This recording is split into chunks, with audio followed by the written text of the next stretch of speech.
விஸ்வா சொல்றாரு, இப்படி பண்ணது யாருன்னு நான் கண்டுபிடிச்சு அவங்கள கூண்டுல ஏத்தாம விட மாட்டோமா. இந்த அண்ணா இருக்கேன், கவலைப்படாத. அன்பரசி இந்த கேஸ்ல மாட்டிட்டு இருக்கா, நீ கவலைப்படாத, அண்ணா இருக்கேன், எல்லாம் பாத்துக்குவேன், நீ சொன்னாதான் அவங்கள விடுவாங்க. அப்படிங்கும் போது போச்சப்போ இந்த விஸ்வா சும்மானே இருக்க மாட்டாரு போல இருக்கு அப்படின்னு சம காண்ட்ல இருக்காங்க அனன்யா. நீ அன்பரசி கொஞ்சம் விட சொல்லுமா பிளீஸ் அப்படின்னு சொல்லிட்டு, ஒரு நிமிஷம் இருமா நான் ஸ்பீக்கர் போடுறேன் அப்படின்னு சொல்லிட்டு விஸ்வா ஸ்பீக்கர் போடுறாங்க. அப்ப சுபா பேசுறாங்க அந்த இன்ஸ்பெக்டர் கிட்ட. இன்ஸ்பெக்டர் சார், நான் சுபா பேசுறேன், அன்பரசி நீங்க கைது பண்ணிருக்கீங்கன்னு சொல்லி இப்பதான் எங்க அண்ணி சொன்னாங்க, அதனாலதான் நான் பேசுறேன் உங்ககிட்ட. அன்பரசி இவ்வளவு ஒரு கேவலமான செயலை என்னைக்குமே அவ செய்ய மாட்டா அப்படின்னு சொன்னோன்னு எல்லாத்துக்குமே சந்தோஷம். அனன்யா தவறங்க. இன்ஸ்பெக்டர் கேக்குறாரு, உங்க அம்மா வேற மாதிரி சொல்றாங்களேம்மா, அம்மா கிட்ட தானே நான் பேசிக்கிறேன் இன்ஸ்பெக்டர் சார். அதை விட முக்கியமான விஷயம், இந்த சம்பவம் நடக்கிறப்போ அன்பரசி இங்க இல்லவே இல்ல சார், அன்பரசி இங்க இல்லவே இல்ல, நான் உறுதியா சொல்லுவேன் அப்படின்னு சொல்லிட்டு சில பல விஷயங்களை சொல்றாங்க. அப்படியே பிளாஷ்பேக் போகுது. காலேஜ்ல சுபா வந்துட்டு இருக்காங்க. வேக வேகமா அன்பரசி வர்றாங்க. அன்பரசி சுபாவை பாக்குறாங்க.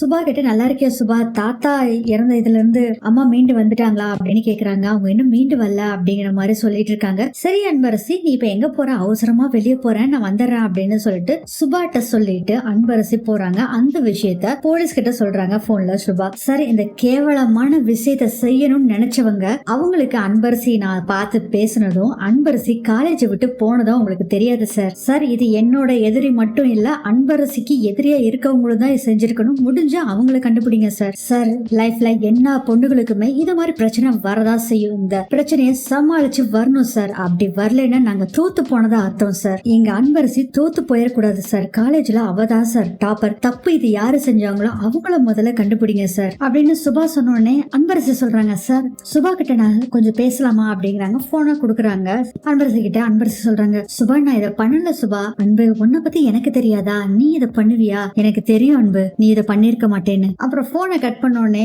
சந்திரசேகர் சொல்றாரு, சார் இதுல இருந்தே தெரியலையே சார் யார் இதை செஞ்சிருப்பாங்கன்னு. என் அன்பரசி இதை செய்யல, வேற யாரு குற்றவாளி அவங்களை கண்டுபிடிங்க சார். சார் சாரி சார், நான் என் வேலையை தான் செஞ்சேன், தப்பா எடுத்துக்காதீங்க சார் அப்படின்னு இன்ஸ்பெக்டரும் சொல்றாரு. அதுக்கப்புறம் விஸ்வாவை பார்த்து, தம்பி உங்க அம்மா கிட்ட நீங்க தான் பேசிக்கணும், நான் பொறுப்பு இல்ல அப்படின்னு சொல்லிட்டு, சார் நீங்க இதை பத்தி கொஞ்சம் டீட்டெயிலா வந்து எழுதி கொடுத்துட்டு போக சொல்லுங்க உங்க அம்மாவா அப்படின்னு விஸ்வாட்ட சொல்லிட்டு, சார் மேல இடத்துல நீங்க பேசிக்கிங்க, இன்ஸ்பெக்டர் வந்தாரு, எல்லாமே சுமூகமா முடிஞ்சிருச்சுன்னு சொல்லிருங்க சந்திரசேகர் சொல்லிட்டு சந்திரசேகர் கிட்ட சொல்லிட்டு அங்கிருந்து இன்ஸ்பெக்டர் போயிடுறாங்க. அனன்யா தான், என்னடா இது இவ்வளவு பெரிய பிளான் போட்டோம், கடைசியில இந்த பிளானே சொதப்பிருச்சு அப்படின்னு ஃபீல் பண்ணிட்டு இருக்காங்க. அடுத்தது சுபாவை காமிக்கிறாங்க. அவங்க அண்ணியை கட்டி பிடிச்சிட்டு அழுதுட்டு இருக்காங்க. எல்லாமே சரியாயிரும் சுபா, கவலைப்படாதா அப்படின்னு சொல்லிட்டு இருக்காங்க. அடுத்தது அன்பரசி காமிக்கிறாங்க. எல்லாரும் போயிடுறாங்க. அன்பரசி நின்றுட்டு இருக்காங்க. அன்பரசி போலாம உள்ள அப்படின்னு சொல்லி பாட்டி சொல்றாங்க. அன்பரசி அப்படியே விஸ்வாவே பாத்துட்டு இருக்காங்க. அதை புரிஞ்சுக்கிட்ட பாட்டி, சந்திரா வா போலான்னு சொல்லிட்டு பாட்டி, சந்திரசேகர், அதுக்கப்புறம் மஞ்சு எல்லாம் உள்ள போயிடுறாங்க. ரொம்ப தேங்க்ஸ் சார் அப்படின்னு அன்பரசி சொல்றாங்க. இதுக்கு என்ன கைமாறு நான் செய்ய போறேன்னு எனக்கு தெரியல அப்படின்னு சொன்னோன்னே அதுக்கு விஸ்வா சொல்றாரு, டோர்னமெண்ட்ல நீ கபடி, அடுத்தது எப்பயும் போல பழைய அன்பரசியை என்கிட்ட பேசணும் சரியா அப்படின்னு சொல்லிட்டு அப்படியே வண்டியில போய் உட்கார்றாரு விஸ்வா. அன்பரசி அப்படியே விஸ்வாவை பார்த்து சிரிச்சிட்டு இருக்காங்க. அப்படியே ஒரு பின்னாடி ஒரு லவ் சாங் ஓடிட்டு இருக்கு. அடுத்ததே சிவகாமிய காமிக்கிறாங்க. சிவகாமி செம்ம டென்ஷன்ல இருக்காங்க.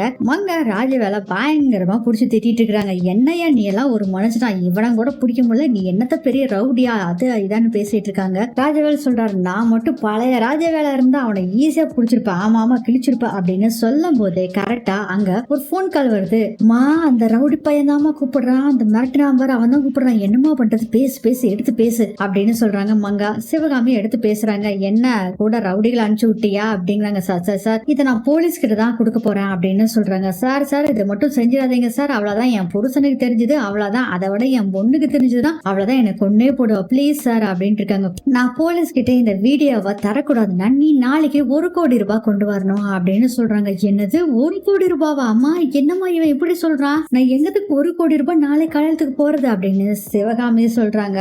நீ போனை கொடு அப்படின்னு சொல்லி மங்கா பேசுறாங்க. தம்பி, நாங்க எந்த ஆளையுமே செட் பண்ணல, இந்த காட்டுக்குள்ள அந்த ரவுடி பசங்க அவனுக்கு இருப்பானுங்க, அவனுக்கு தான் இதெல்லாம் பண்ணிருக்கணும் அப்படின்னு சொன்ன போதே, சும்மா இருமா, வந்தது ஓம் புருஷன் ராஜவேல் தான், எனக்கு தெரியாதா, முதல் நாளைக்கு காலையில 1 கோடி ரூபாய் கொடுத்தேன்னா நான் வந்து இந்த வீடியோவை போலீஸ் கிட்ட கொடுக்க மாட்டேன், இல்லாட்டி நான் போலீஸ் கிட்ட கொடுத்துருவேன் அப்படின்னு சொல்லிட்டு போனை கட் பண்ணிடுறாங்க. மங்கா சொல்றாங்க, எனக்கு என்ன டவுட்னா, இத செய்யறவன் நமக்கு தெரிஞ்ச ஆளதான் இருக்கணும், நாளைக்கு நான் பிடிக்கிறவன இங்க பாடி எல்லா படத்தையும் மொத்தமா சேர்த்து உனக்கு கொடுக்குறேன், யோ எல்லாம் உன்னாலதான் யா, நீ மட்டும் அவனை பிடிச்சிருந்தா எல்லா வேலையும் முடிஞ்சிருக்கும் அப்படின்னு சொன்னோடனே ராஜவேலுக்கு கோவம் வந்துருது. ஆமா, அம்மாளும் மகளும் சேர்ந்து அந்த கிழவனை கொலை பண்ணுவீங்க, நான் வந்து இது ஆனா என் மேல பழைய போட்டிட்டு இருக்கீங்களா அப்படின்னு புடிச்சு திட்டுறாரு. சரி வா, நாளைக்கு காலையில எப்படியாச்சும் அந்த பணத்தை புடிங்கி தரேன் வா அப்படின்னு சொல்லிட்டு மங்கா கூட்டிட்டு போறாங்க சிவகாமிய. அடுத்தது அனன்யா பயங்கர டென்ஷனா அவங்க ரூம்ல சொல்லிட்டு இருக்காங்க. என்னது இது, அப்பா ஒரு பக்கம் இந்த விஸ்வா ஒரு பக்கம் வந்து நம்ம பிளானவே கெடுத்து போட்டாங்க.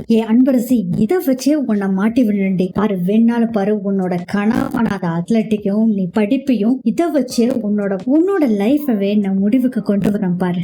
எனக்கு ஈக்குவலாவா நீ ஓடுற இருக்குடி உனக்கு அப்படின்னு சொல்லிட்டு உடனே என்ன பண்றாருன்னா காலேஜ் பிரின்சிபலுக்கு கூப்பிட்டு பேசுறாங்க. சொன்னாலையா என்ன விஷயம் அப்படிங்கிறாங்க. எனக்கு ஒரு ஃபேவர் பண்ணணும் அப்படின்னு சொல்றாங்க. சொல்லுமா, காலேஜ் ட்ரஸ்டியோட பேத்தி நீ, உனக்கு பண்ணாம என்ன அப்படின்னு சொன்னோன்னே சில பல விஷயங்களை சொல்றாங்க. ஓகேமா அப்படின்னு பிரின்சிபலும் சொல்லிடுறாரு. அடுத்ததே அன்பரசி காமிக்கிறாங்க. அன்பரசி வந்து ரொம்ப ஃபீல் பண்ணி பேசிட்டு இருக்காங்க. பாவம் சுபா ரொம்ப கஷ்டப்படுவாள், ஆனா இந்த நிலைமையிலையும் எவ்வளவு தைரியமா எனக்கு சப்போர்ட் பண்ணா பாரு, இவளோட தைரியத்தை பாராட்டணும் அப்படின்னு சொல்லிட்டு இருக்காங்க. மஞ்சு சொல்றாங்க, எப்படியாச்சு இந்த விஷயத்த செஞ்சவங்க யாருன்னு நம்ம கண்டுபிடிக்கணும். அன்பு நல்ல யோசனை பண்ணி பாரு, யாராச்சும் உனக்கு ஞாபகம் வர்றாங்களா? சுபாவோட எதிரியா இருந்திருந்தா அவளுக்கு டார்கெட் பண்ணி பண்ணிருப்பாங்க. ஆனா உனக்கும் சுபாவுக்கும் எதிரியா இருக்காள் தான் இதை பண்ணிருக்காங்க. அதுவும் ஒன்ன டார்கெட் பண்ணி பண்ணிருக்காங்க. அன்பு, எங்கேயாச்சும் நீ போனை வச்சுட்டு போனியா? ஒருவேளை இத அனன்யா பண்ணிருப்போல. அவளை பத்தி பேசாத, அவளா பண்ணிருக்க மாட்டா அப்படின்னு சொல்றாங்க அன்பரசி. என்ன நீ எப்ப பார்த்தாலும் அன்பு அனன்யாக்கு சப்போர்ட் பண்ணிக்கிட்டே இருக்க அப்படின்னு சொல்லிட்டு இருக்காங்க. அப்போ நினைச்சு பாக்குறாங்க அவங்க அம்மாவுக்கு தண்ணி எடுத்துட்டு போவாங்கல்ல, அப்ப போன ஹால்ல சோஃபா மேல வச்சுட்டு போவாங்க. அதை நினைச்சு பாக்குறாங்க அன்பரசி. ஒருவேளை மஞ்சு சொன்ன மாதிரி இத அனன்யா பண்ணிருக்கவும் வாய்ப்பு இருக்கு அப்படின்னு நினைக்கிறாங்க அன்பரசி. மஞ்சு சொல்றாங்க, நீ அவ தப்பு செஞ்சிருப்பாளோ இல்லையோ அப்படிங்கிற விஷயத்தை தாண்டி வர வர இந்த அனன்யாக்கு தான் நீ எப்பயுமே சப்போர்ட் பண்ணிட்டு இருக்க, அதான் ஏன்னு எனக்கு தெரியல அப்படின்னு ஒரே கோவத்துல இருக்காங்க மஞ்சு. இவங்க பேசிட்டு இருக்கும் போதே கோச் கால் பண்றாரு. மஞ்சு, கோச் கால் பண்றாரு அப்படிங்கிறாங்க. சீக்கிரம் எடு, உன்னை பிராக்டிஸ் தான் வர சொல்லுவாரு அப்படிங்கிறாங்க. ஆமா கரெக்ட் தான் அப்படின்னு சொல்லிட்டு போன் எடுத்து, சார் ஏதோ வந்துடுறேன் சார் பிராக்டிஸ்க்கு அப்படின்னு சொல்றாங்க. இல்லம்மா, உன்னை பிராக்டிஸ்க்கு நான் வர சொல்லமா, நீ டோர்னமெண்ட்ல கலந்துக்க முடியாதுமா அப்படிங்கிறாங்க. என்ன கோச் சொல்றீங்க? ஆமாமா, அனன்யா மட்டும் தான் கலந்துக்க முடியுமாமா அப்படின்னு சொல்லிட்டு, அது மட்டும் இல்ல அப்படின்னு சொல்லி சில பல விஷயங்களை எல்லாத்தையும் சொல்றாங்க. கோச் அதை கேட்டு பதறி போயிடறாங்க அன்பரசி. இதெல்லாம் கேட்ட அன்பரசி, நான் அங்க உடனே வர்றேன் கோச் அப்படின்னு சொல்லிட்டு வேகமா அங்க இருந்து அன்பரசி போறாங்க. அன்பு என்னாச்சு, அன்பு என்னாச்சு அப்படின்னு பின்னாடியே போறாங்க. மஞ்சுவும் ஆட்டோல வந்துட்டு இருக்காங்க. மங்காவும் சிவகாமியும், மா நீ அந்த பணத்தை கொடுக்க போறதுக்கு முன்னாடி என்ன சொன்ன, என் நகையெல்லாம் மீட்டு தந்துருவேன்னு சொன்ன, கடைசியில இப்ப என்ன ஆயிருக்கு பாத்தியா அப்படின்னு திட்டுறாங்க. விடுடி, எல்லாம் பாத்துக்கலாம் விடுடி அப்படின்னு சொல்றாங்க. ஆமா விடுடி தான் சொல்ற, ஒரு இதே நீ பண்றதா வாழவே காணும் அப்படின்னு கண்ணா பின்னான்னு திட்டிட்டு இருக்கும் போது கரெக்டா ஒரு போன் கால் வருது. என்னம்மா போன் கால் வருது, எடுத்து பேசுறியா அப்படிங்கிறாங்க. ஹலோ அப்படின்னு பேசுறாங்க. நாங்க வலசரவாக்க போலீஸ் ஸ்டேஷன்ல இருந்து கூப்பிடுறோம் மேடம் அப்படிங்கிறாங்க. சார் என்ன சார், என்ன விஷயம்? ராமச்சந்திரன் கொலை வழக்கு விஷயமா வந்து நாங்க விசாரணை பண்ணிட்டு இருக்கோம் சார். எங்க வீடு பெரிய குடும்பம் சார், எங்க அத்தை யாருன்னு தெரியும்ல சார் அப்படிங்கும் போதே, அம்மா அதெல்லாம் தெரிஞ்சுதாமா உங்களுக்கு போன் பண்ணி வர சொல்றோம், வீட்டுக்கு வர சொல்லாம சின்ன விசாரணை தான், வந்துட்டு போயிருங்க அப்படின்னு சொல்றாங்க. ஓகே சார் அப்படின்னு சொல்லிடுறாங்க. இருந்தாலும் வைத்த கலக்குது சிவகாமிக்கு. அடுத்தது அன்பரசி காமிக்கிறாங்க. அன்பரசி செம்ம ஸ்பீடுல ஓடி வந்துகிட்டு இருக்காங்க காலேஜ்க்கு. இதோட இந்த எபிசோட் முடியுது.